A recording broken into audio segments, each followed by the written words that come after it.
Okay, it's Friday. Welcome to Friday. We've got a great workout for you today. Let's go through our warm-up. We have a 30 on, 30 off at 75 to 80% effort, okay?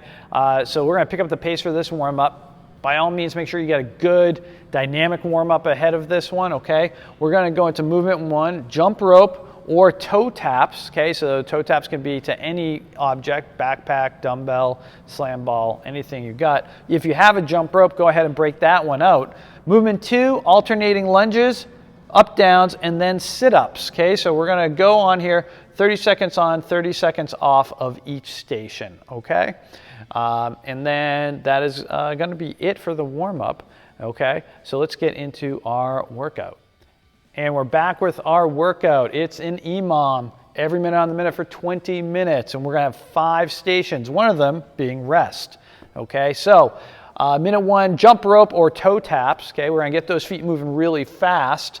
Minute two, alternating jumping lunges. Now, if you can't do jumping lunges, just do reverse lunges, regular lunges, or single leg sits to a box, anything that you can do to mimic this movement, okay? Up downs, sit-ups, and then rest. So this is meant to push you.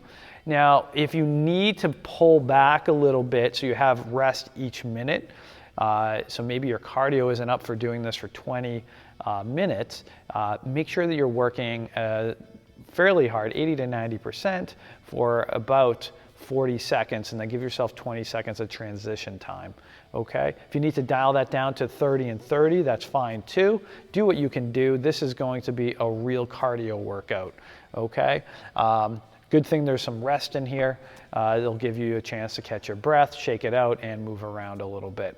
All right, there's no finisher today. This is probably enough for most people, 20-minute workout here. So stay tuned for movement demos, and we'll see you Saturday.